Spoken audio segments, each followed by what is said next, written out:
जेमिति कि आपण मैंने जानी पूर्व ब्लॉग रे मुझे यात्रा वीडियो नेक्स्ट पार्ट रे आसीबो तो here is the next part. तो welcome to my new mini blog. I am Sobhagini. आपण मन तो समस्त जानी थे।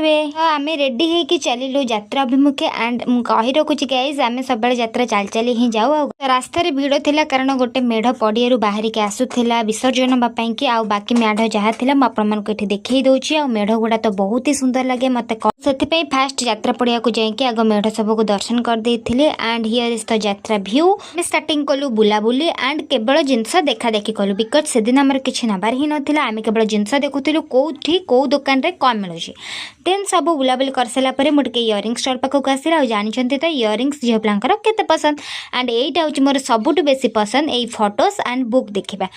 मो मामू घर तरफ मेढ़टा जाऊला विसर्जन हवा तो सहीटा टिके लास्ट भ्यूटा देखीदेली कारण आउ जाए आर वर्ष देखिपारि। तो ता भितर भोक लगिला जाकि चाउमिन खाईदेला मुझे चाउमिन खाईदे बोली मनटा केते दुख आप जापे। आउ देखु से हजिजे बोलिका टेक्निक अप्लाई कर रबर दीटा हाथ में भिड़ी धीरे धीरे राति होगला और रातिर भ्यूटा तो जबरदस्त ही थिला। देन आम टे चाट खाईदेलु आम गलु जीवन गोटे बहुत बड़ डिसीजन नेलु जोटा कि ब्रेक डांस रे बसिबा। मुझे एक्साइटेड थी से डर भी लगुला आम बसी जाइलु 6 जन जाक। देखु से केते उत्साह सहित हाय हालो कर बट ऊपर खुशी भितर बहुत ही डर थिला एंड फाइनाली आम खेली साइलु। और खेलला बेले किसी भी वीडियो कैप्चर करनी बिकज डर रे मो फोन ही बाहर को बाहरनी।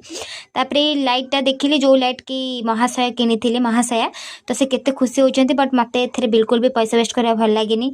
तापर मोर फेवरेट पार्ट लंका चप एंड कोबी पकड़ा खाइली जोटा कि सबु यात्रा रे मो खाए एंड एटा तो इंटरनेट रे बहुत ही वायरल होचे आइसक्रीम तो सेटा मते टिके टेस्ट करदेली तो केमती हिच कौन नहीं बहुत ही बढ़िया टेस्ट थिला। तापर आमे बाहरी आसिलु यात्रा रू एंड आम यात्रा ये बुलाबुली सरीगला और बाटर आसला बेले बहुत सारा लाइट डेकोरेशन होता देखिक आसिलु एंड देखो ये केते सुंदर देखा जाउछ अंधार रे। आसला बेले आम किसी भी किन नथिलु मु कहिथिली ना आमर आज किणाकिणी दिन नुहे आमर किणाकिणी दिन हूँ नेक्स्ट दिन आउ एते भिड़ थिला जे आप विश्वास भी करें पूरा बजार गरम हो जाता कारण गोटे मेढ़ बाहर थिला ना विसर्जन पाई। तो यात्रा पड़ियाटा 3 ରୁ 4 किलोमीटर हम से चल चल जाओ चल चल आसू तार मजा ही किसी अलग थाए। तो आम केवल खाई पीकी ही पलि आसलु आउ तो घरे किसी खाइबार नाला तो मुझे तो बहुत टायर्ड ही जाती। तो पुणी देखा नेक्स्ट मिनी ब्लॉग रे टिल देन टाटा।